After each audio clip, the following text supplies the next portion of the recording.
नमस्कार, India news देख रहे हैं आप और मैं हूं आपके साथ सचिन दुबे। शुरुआत करेंगे इस वक्त की बड़ी और अहम खबर के साथ। बड़ी खबर आपकी टीवी स्क्रीन पर। कांग्रेस ने की बड़ौदा उपचुनाव के लिए उम्मीदवार की घोषणा।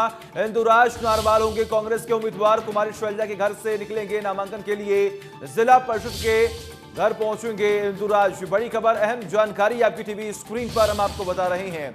जिला परिषद के मेंबर रह चुके हैं इंदुराज। ये बड़ी खबर, अहम जानकारी। दीपेंद्र हुड्डा के करीबी है माने जाते हैं इंदुराज। जी हां, ये बड़ी और अहम जानकारी आपकी टीवी स्क्रीन पर लगातार हम आपको बता रहे हैं। कांग्रेस ने की है बड़ौदा उपचुनाव के लिए उम्मीदवार की घोषणा। ऐसे में आपको जानकारी दे कि इंदुराज नरवाल होंगे कांग्रेस के उम्मीदवार। कई दिनों के मंथन के बाद और लगातार कई दिनों के कयास के बाद आज कांग्रेस ने अपने प्रत्याशी का नाम घोषित कर दिया। जिला परिषद के मेंबर रह चुके हैं इंदुराज। ये बड़ी खबर, अहम जानकारी। दीपेंद्र हुड्डा के करीबी माने जाते हैं इंदुराज। ये बड़ी खबर लगातार हम आपको बता रहे हैं। बीजेपी ने भी अपने प्रत्याशी का नाम घोषित किया और वही अगर हम बात करें तो कांग्रेस ने भी अपने प्रत्याशी का नाम आज घोषित कर दिया। इंदुराज नरवाल होंगे कांग्रेस के उम्मीदवार। ये बड़ी खबर, अहम जानकारी हम आपको दे रहे हैं। बड़ी खबर आपकी टीवी स्क्रीन पर। इंदुराज नरवाल देंगे योगेश्वर दत्त को चुनौती कांग्रेस की तरफ से। यह बड़ी खबर और अहम जानकारी से लगातार आपको रूबरू करवा रहे हैं। भूपेंद्र सिंह हुड्डा बड़ौदा के लिए रवाना हुए। इंदुराज के नामांकन के समय मौजूद रहेंगे हुड्डा। जी हां, ये बड़ी खबर, अहम जानकारी। 12:30 बजे बड़ौदा पहुंचेंगे भूपेंद्र हुड्डा। बड़ी खबर, अहम जानकारी आपकी टीवी स्क्रीन पर लगातार हम आपको बता रहे हैं कि कई दिनों के मंथन के बाद, कई दिनों के मंत्रणा के बाद, चर्चा के बाद आज कांग्रेस ने अपने प्रत्याशी का नाम घोषित कर दिया गया। इंदुराज आज उनका नाम सामने आया है जो अब योगेश्वर दत्त को चुनौती देने वाले हैं।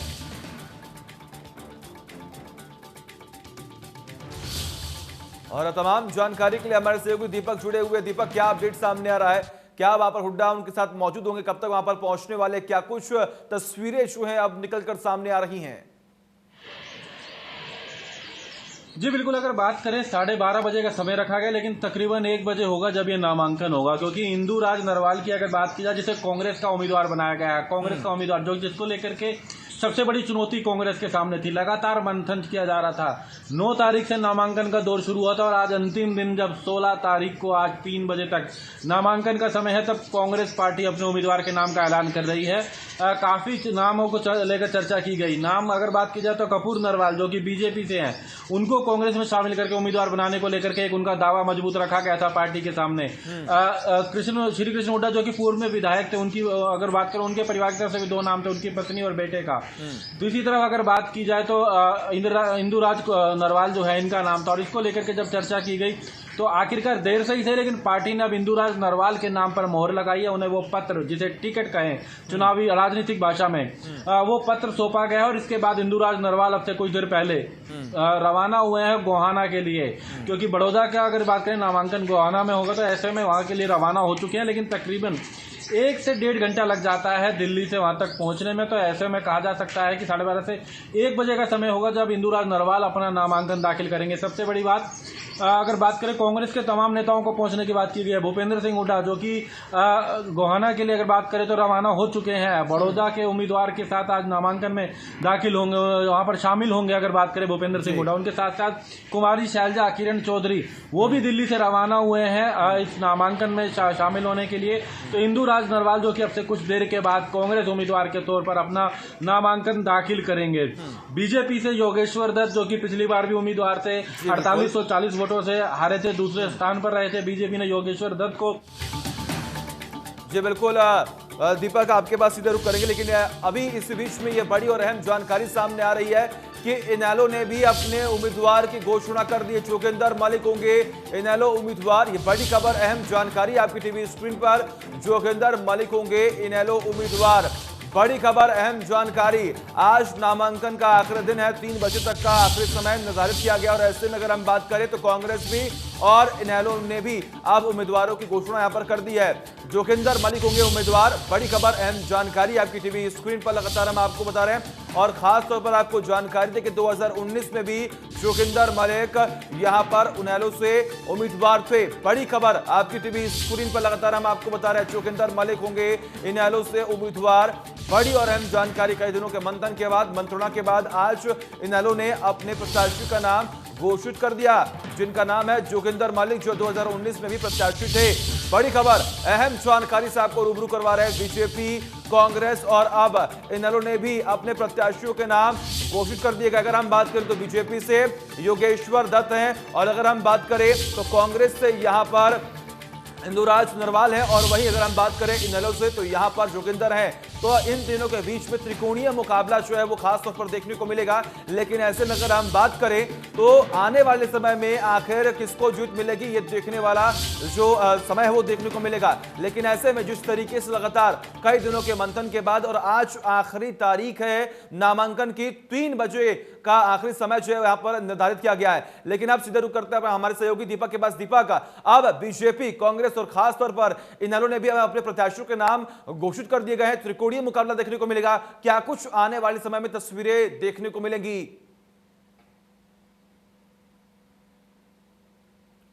तो तीनों ही दलों ने एक बात जरूर कहेंगे कि कांग्रेस के कार्यकर्ताओं को ही, कांग्रेस के पुराने जो सहयोगी रहे हैं उन्हीं को ही उम्मीदवार बनाया है। ये सबसे बड़ी चर्चा थी इस बार की, कौन होता है, क्या बाहरियों के भरोसे रहेंगे तमाम दल। लेकिन भारतीय जनता पार्टी की बात की जाए तो योगेश्वर दत्त को, जो कि बीजेपी के ही उम्मीदवार रहे हैं पिछले चुनाव में भी, हालांकि 4840 वोटों से योगेश्वर दत्त हारे थे, उन्हीं को दोबारा उम्मीदवार बनाया है योगेश्वर दत्त को। बीजेपी ने योगेश्वर दत्त पे अपने बीजेपी के ही अपने जो कार्यकर्ता एक समर्थक पे है, जो कि अंतरराष्ट्रीय खिलाड़ी भी है, उन्हें उम्मीदवार बनाया।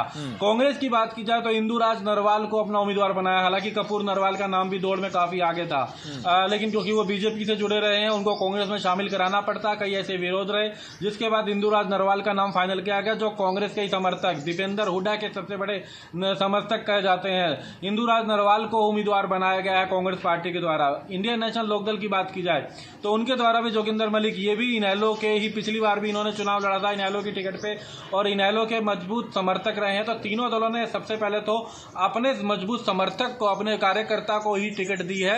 लेकिन कड़े मुकाबले की बात की जा रही है। कांग्रेस और बीजेपी के लिए एक बड़ी चुनौती ये बड़ौदा का उपचुनाव है। एक तरफ कांग्रेस को अपना गढ़ बचाना है, इंदुराज नरवाल जिनके सर पे अगर बात करें, अब कांग्रेस के ये जिनके उम्मीदवार बनाया गया है वो कांग्रेस के उम्मीदवार के तौर पे है। कांग्रेस को अपना गढ़ बचाना है, तो वही बीजेपी विकास के मुद्दे पर चुनाव लड़ रही है। पारदर्शिता की जो बात की गई है, खुद मुख्यमंत्री ने कहा कि 700 नौकरियां लगातार बंदे रही है हमारे साथ। सीधे रुक करते हैं हमारे सहयोगी देवेंद्र के पास। देवेंद्र, अब तमाम प्रत्याशियों के नाम यहां पर सामने आ चुके हैं और अब कांग्रेस को अपनी साख बचवानी है तो कहीं ना कहीं बीजेपी लगातार मुद्दों पर लड़ रही है। लेकिन अब इनेलो ने भी अपने प्रत्याशियों के नाम यहां पर सामने कर दिए हैं। क्या कुछ लगता है त्रिकोणीय मुकाबला यहां पर देखने को मिलेगा?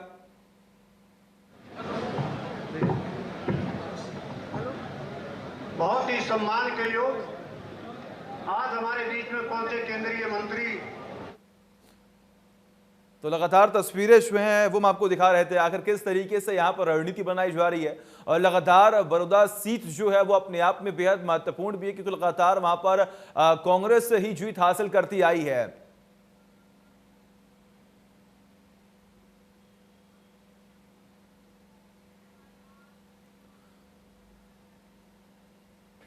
और इसी बीच कुमारी शैलजा ने क्या कुछ कहा है, सुनिए। बस अभी इंदुराज जी नरवाल, इंदुराज नरवाल कितनी आश्वस्त हैं आप मुकाबले को लेकर? पूरे इतना समय कैसे लग गया मैम? नहीं, कुछ ऐसी कोई बात नहीं है। थोड़ा हम ये भी देख रहे थे कि उधर से क्या थोड़ा होता है दूसरा सब देखना, लेकिन लोगों का बड़ा अच्छा फीडबैक आ रहा और डिस्कशन हुई हमारी आपस में सबकी। एंड ठीक है, हुड्डा साहब ने एक अच्छा नाम दिया है, नौजवान है और हम सब उसको कंसेंसस कैंडिडेट है, हम सब उसको मानते हैं। बस अभी सहयोगी सनी मलिक जुड़े हुए हैं। सनी, अब यहाँ पर अगर हम बात करें तो तारीख नजदीक है चुनाव को लेकर और तमाम राजनीतिक पार्टियों ने अपनी कमर जो है वो कस ली है और तमाम प्रत्याशियों के नाम यहाँ पर घोषित कर दिए गए हैं। लेकिन ऐसे में अगर हम देखें तो किस तरीके से यहां पर तमाम तस्वीरें निकलकर सामने आएंगी, और कहीं ना कहीं अगर हम बात करें तो कांग्रेस का गढ़ ये सीट मानी गई है, तो आने वाले समय में कांग्रेस को भी काफी दिक्कतों का सामना करना पड़ सकता है और कहीं ना कहीं कई टक्कर देखने को मिल सकती है यहां पर। जी देखिए सचिन, जिस तरह से अभी अवैधी चौटाला जो अपने उम्मीदवार की जो घोषणा की है वो जोगेंद्र मलिक होंगे इनेलो से, और इंदुराज नरवाल होंगे कांग्रेस से, और योगेश्वर दत्त बीजेपी से चुनाव लड़ेंगे। तो कहीं ना कहीं हम ये कह सकते हैं कि सचिन की जो त्रिकोणीय मुकाबला है वो होने वाला है। लेकिन लगातार तीनों पार्टियां अपने उम्मीदवारों को मैदान में है वो उतार चुकी है। अभी अवैध सिंह चौटाला अपने उम्मीदवार का नामांकन भरवाने के लिए अपने पार्टी कार्यालय गोहाना से कोर्ट निकले हैं, और वहां पर अपने जो कैंडिडेट का जो नॉमिनेशन है वो वहां भरवाएंगे। उसके अलावा वो साफ तौर पर ये कह चुके हैं कि हम जो पार्टी का जो चुनाव लड़ेगी वो मजबूती से चुनाव लड़ेगी, और चुनाव के दिन वो पूरा दिन एक वोटर से उस दिन भी मिलेंगे। जी सचिन। जी बिल्कुल सनी, लगातार बने रही हमारे साथ। सीधे रुख करते हैं हमारे सहयोगी बड़ौदा से बने हुए देवेंद्र, वहां पर क्या हलचल देखने को मिल रही है, क्योंकि नामांकन प्रक्रिया जो है वो वहां पर शुरू हो चुकी है। आज आखिरी तारीख है, 3 बजे का जो आखिरी समय है यहाँ पर निर्धारित किया गया है।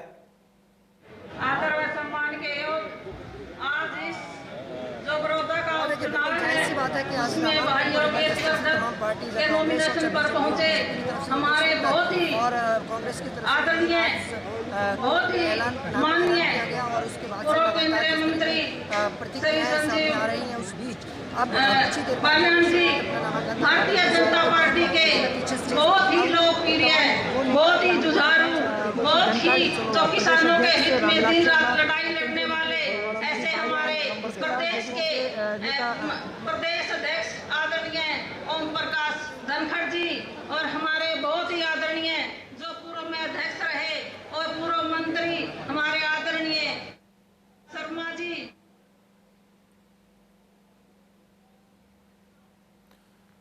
तो तीनों पार्टियों ने प्रत्याशियों के नाम यहां पर घोषित कर दिए हैं। अगर हम बात करें तो बीजेपी से योगेश्वर दत्त उम्मीदवार हैं, वही अगर हम बात करें कांग्रेस की तो कांग्रेस से इंदुराज यहाँ पर उम्मीदवार हैं, और इनेलो से अगर हम बात करें तो इंद्रजीत यहाँ पर प्रत्याशी जो है वो घोषित कर दिए गए हैं। लेकिन ऐसे में अपने आप में बेहद टक्कर जो है वो देखने को मिले, कई टक्कर यहाँ पर देखने को मिलने वाली है, क्योंकि लगातार हर एक पार्टी यहाँ पर पहुँच रही है, प्रत्याशियों के लिए प्रचार प्रसार यहाँ पर किए जा रहे हैं। हर एक स्टार प्रचारक यहाँ पर पहुँच रहा है अपने प्रत्याशियों के लिए, तमाम जनता को लुभाने की पूरी कोशिश यहाँ पर की जा रही है। अगर हम बात करें तो पिछले बार भी योगेश्वर दत्त जो है वो बीजेपी से प्रत्याशी थे।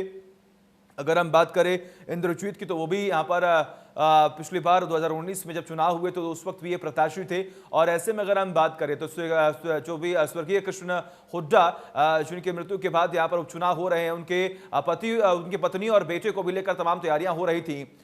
लेकिन अब सीधे रुख करते हैं हमारे सहयोगी देवेंद्र के पास। देवेंद्र, क्या तस्वीरें अब निकलकर सामने आ रही है, क्योंकि कहीं ना कहीं त्रिकोणीय मुकाबला यहां पर देखने को मिल रहा है और लगातार हमारी नजर बनी हुई है। जमीनी स्तर की अगर हम बात करें तो कहीं ना कहीं कांग्रेस को अपनी साख बचानी है, और विकास से लगातार कई अहम जो बीजेपी है वो विकास के मुद्दे पर, किसानों के मुद्दे पर इस बार चुनाव लड़ रही है। तो आखिर किसका पलड़ा यहाँ पर भारी देखने को मिल रहा है? चुनाव लड़ने का काम करें। और देखिए बिल्कुल जाहिर सी बात है कि पलड़ा को लेकर, क्योंकि आज नामांकन दाखिल है तो नामांकन के बाद जिस तरह की जो प्रचार है वो तेज हो जाएगा निश्चित तौर पर। और आज जिस तरह से तमाम, यदि पीछे स्टेज की बात की जाए तो तमाम बीजेपी के बड़े नेता और जेजेपी के बड़े नेता यहाँ मौजूद हैं, और सीधे तौर पर आज इस नामांकन में वो दाखिल हुए हैं। योगेश्वर दत्त को यहाँ से उम्मीदवार उतारा गया है, पहले भी यहाँ से वो चुनाव लड़ चुके हैं, एक बार फिर उन पर विश्वास जताया है। और इसके साथ साथ कांग्रेस की तरफ से भी नाम ऐलान कर दिया गया है इंदुराज नरवाल का, तो कुछ ही देर बाद वो भी यहाँ नामांकन अपना दाखिल करेंगे। भूपेंद्र सिंह हुड्डा उनके साथ मौजूद रहेंगे। तो फिलहाल जिस तरह की स्थिति है उस तरह की परिस्थितियों के बीच, क्योंकि इस बड़ौदा उपचुनाव को लेकर तमाम पार्टियों में आपस में काफी प्रतिक्रियाएं देखने को मिली, चाहे कांग्रेस हो चाहे इनेलो हो, उन्होंने बीजेपी पर निशाना साधा। और बीजेपी सीधे तौर पर बीजेपी ने यही कहा कि बड़ौदा चुनाव वो विकास के नाम पर लड़ेंगे। जो उन्होंने विकास किया है उस विकास को लेकर वो लोगों के बीच जा रहे हैं, और लोग जिस तरह से उनके बीच इन बातों को रखा है, चाहे जन कल्याण योजनाएं हो, चाहे जो विकास कार्य हो, उनको रखा गया है। तो विकास को लेकर बीजेपी आगे जा रही है। कांग्रेस, भूपेंद्र सिंह हुड्डा का जो प्रभाव यहाँ इस विधानसभा में रहा है, कृष्ण हुड्डा यहाँ से विधायक रहे हैं लगातार, तो अब कहीं ना कहीं कांग्रेस उसको दोबारा से दोहराने की प्रयास कर रही है, लेकिन काफी मुश्किल होगा क्योंकि बीजेपी और जेजेपी इस बार गठबंधन के साथ मैदान में है। तो इस बीच कांग्रेस और इनेलो के लिए आसान राह नहीं होगी।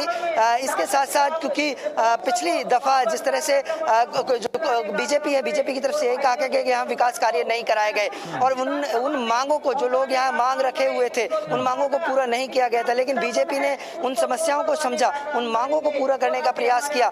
तो उसको लेकर सीधे तौर पर कहा जा सकता है कि बीजेपी अपना जो टारगेट है वो विकास की राह पर लेकर चल रही है। ऐसे में हम बात करें तो जिस तरीके से 3 बार वहां पर चुनाव हुए और तीनों बार अगर हम बात करें तो कृष्ण हुड्डा जो है वो वहां पर जीतते हुए आए हैं, लेकिन वोटिंग परसेंटेज में लगातार कमी देखने को मिली है।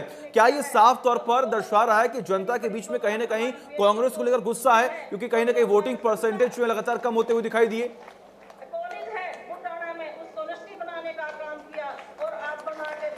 देखिए, बिल्कुल वोटिंग परसेंटेज में देखा जाए तो काफी कमी आई है कांग्रेस के खेमे से, और ये एक बड़ी बात है क्योंकि अमूमन तौर पर देखा गया है कि उपचुनाव बदलाव करते हैं, बदलाव की राह तय करते हैं। तो यहाँ से बीजेपी का भी कभी उम्मीदवार नहीं जीता, लेकिन इस बार जिस तरह से उम्मीद की एक किरण जगी है और जेजेपी और बीजेपी गठबंधन के रूप में योगेश्वर दत्त को मैदान में उतारा है। योगेश्वर दत्त पहले ही एक चुनाव यहाँ से लड़ चुके हैं, लेकिन उनको हार का सामना करना पड़ा। लेकिन सबसे बड़ी बात है कि खेल के मैदान से एक बार फिर वो राजनीति के मैदान में आए और अब उनको दूसरा ये चांस दिया गया है बीजेपी की तरफ से।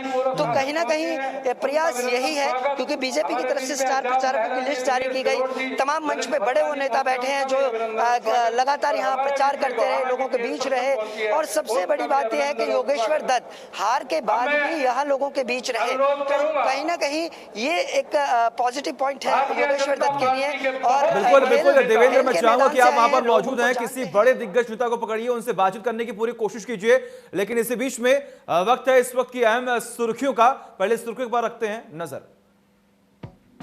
प्रस्तुत करता है हेम पुष्पा। इम्यूनिटी बढ़ाए, स्वस्थ बनाए, महिलाओं की नंबर 1 आयुर्वेदिक औषधि व टॉनिक।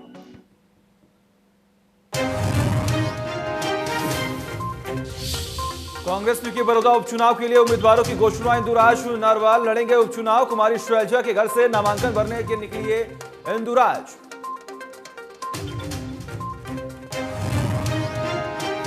थोड़ी देर में बड़ौदा उपचुनाव के लिए नामांकन दाखिल करेंगे योगेश्वर दत्त, ओपी धनखड़, जेपी दलाल और संजीव बालियान समेत कई बीजेपी नेता नामांकन में होंगे शामिल। टिकट मिलने पर आलाकमान और बड़ौदा की जनता का जताया आभार।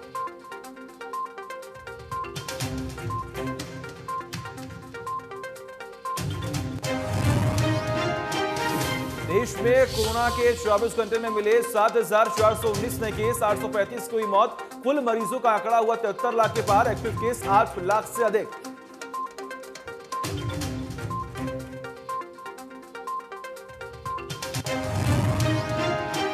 हरियाणा में 1,40,000 के पार पहुंचा पॉजिटिव केस का आंकड़ा। 24 घंटे में करीब 1200 नए केस, 9 मरीजों ने तोड़ा है दम।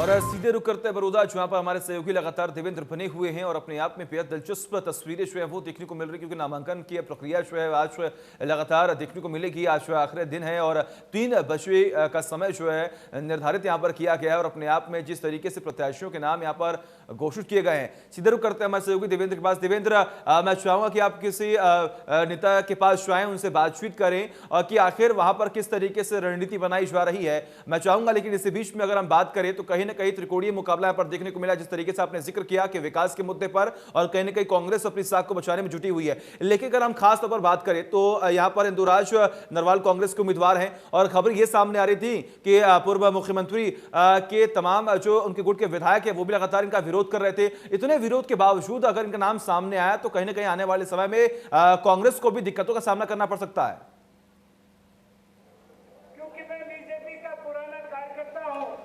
देखिए बिल्कुल जाहिर सी बात है कि नेताओं की बात की जाए तो नेता भी तमाम नेता स्टेज के ऊपर हैं तो उनसे बात करना भी मुश्किल होगा, लेकिन यहाँ जिस तरह से जनता जो बैठी हुई है उनसे ही बात करते हैं।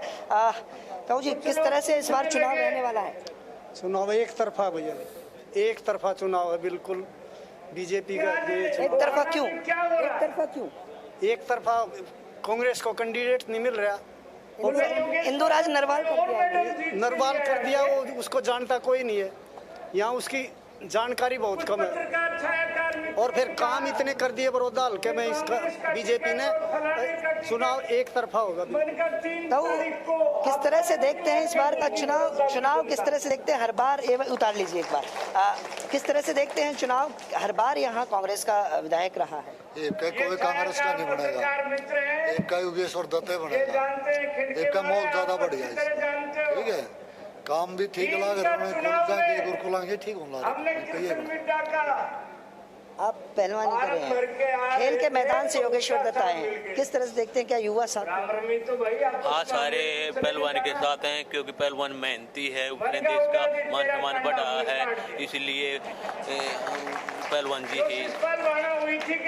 देखिए जरूरी है कि लोग हैं जो लोग अपनी बात रख रहे हैं, उनका यही कहना है कि इस बार जो उपचुनाव है उसमें बदलाव की जरूरत है और विकास पर भी है। अपनी बातें भी यहाँ रखी गई हैं, तमाम चीजें हैं। तो उस बीच जब कुछ देर बाद जब यहाँ नामांकन होंगे तो तमाम ये बातें देखने को मिलेंगी, क्योंकि प्रचार तेज होगा, एक दूसरी जो राजनीतिक पार्टियां हैं एक दूसरे पर आरोप प्रत्यारोप लगेंगे। तो फिलहाल जो परिस्थितियां हैं, लोग यहाँ मौजूद हैं, तमाम नेता स्टेज पर हैं और अपनी बात रख रहे हैं कि बीजेपी ने पिछले सालों में क्या किया जब वो सत्ता में आए, क्या विकास कार्य किए, कांग्रेस ने क्या नहीं किया। उन तमाम पहलुओं के बीच ये राजनीतिक पार्टियों के बीच आपस में इस तरह के आरोप प्रत्यारोप देखने को मिलते रहेंगे। लेकिन ऐसे में अगर हम बात करें देवेंद्र, तो जैसे ही चुनाव की तारीख नजदीक आ चुकी है और प्रत्याशियों के नाम यहाँ पर घोषित कर दिए गए हैं, लेकिन आरोप प्रत्यारोप का जो सिलसिला है वो लगातार जारी है, बयानबाजियां काफी ज्यादा यहाँ पर देखने को मिल रही है। लेकिन ऐसे में अगर हम बात करें तो अभय ने यहाँ पर साफ तौर पर जिक्र किया था कि कहीं ना कहीं कांग्रेस के बीच में भी अंतरकलह जो है वो देखने को मिल रही है और बीजेपी में भी अंतरकलह जो है वो लगातार जारी है। लेकिन ऐसे में आपने जब तमाम लोगों से बातचीत की तो कहीं ना कहीं बीजेपी को यहाँ पर जीत हासिल हुई दिखाई दे रही है।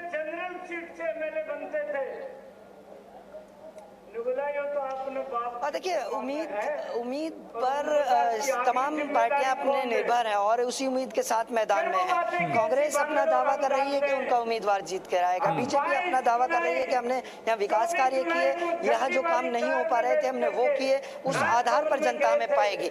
और ये इनेलो अपना पक्ष रख रही है। तो तमाम ऐसी चीजें हैं देखने को मिलेंगी, लेकिन फैसला जनता करेगी। जनता किसकी किस्मत पर बटन दबाएगी ये मतदान के वक्त पता लगेगा। और सीधे तौर पर कहा जा सकता है कि जिस तरह की परिस्थितियां बनी हुई हैं कि उपचुनाव के बीच अब जब तमाम पार्टियों ने अपने उम्मीदवारों का ऐलान कर दिया है, कांग्रेस की तरफ से इंदुराज नरवाल को किया गया है, इनेलो की तरफ से मलिक को किया गया है, तो तमाम पहलुओं के बीच इन तमाम बातों को यहाँ रखा गया है। बिल्कुल, अगर हम बात करें मुद्दों की, खास तौर पर अगर आप बात करें मुद्दों की, तो कहीं ना कहीं तमाम जनता का भी साफ तौर पर यह कहना है कि कांग्रेस ने जमीनी स्तर पर कार्य नहीं किया, बीजेपी ने जमीनी स्तर पर कार्य किया है और हम वोट बीजेपी को ही करेंगे। ऐसे में अगर हम बात करें तो कांग्रेस को भी काफी यहाँ पर दिक्कतों का सामना करना होगा, क्योंकि जिस तरीके से हमने सुना कि नरवाल जी को यहाँ पर कोई जान नहीं रहा है और उन्होंने जमीनी स्तर पर कार्य भी नहीं किया। और ऐसे में खबर यह भी सामने आ रही थी कि कृष्ण हुड्डा जी की पत्नी और बेटे को भी यहाँ पर टिकट मिल सकता है, लेकिन उन्हें टिकट नहीं दिया गया। अगर इसके पीछे की रणनीति की अगर हम बात करें तो क्या कुछ यहाँ पर वजह हो सकती है?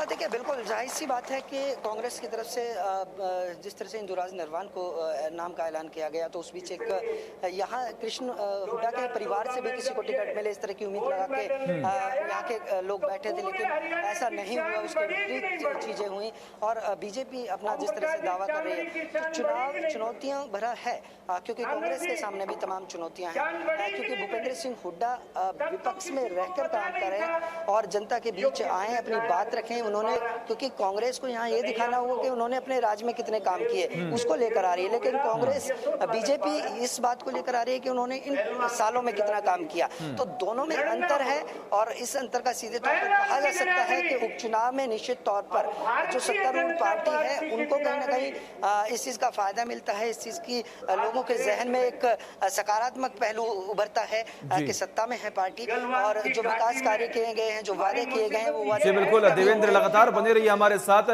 इस वक्त छोटे से ब्रेक का हो गया है क्योंकि समय का लगातार प्रत्याशियों के नाम यहाँ पर सामने आ चुके हैं और बड़ौदा के रण में आखिर क्या कुछ तस्वीरें निकलकर सामने आएंगी इस पर लगातार हमारी नजर बनी है, लेकिन इस वक्त एक छोटा सा ब्रेक।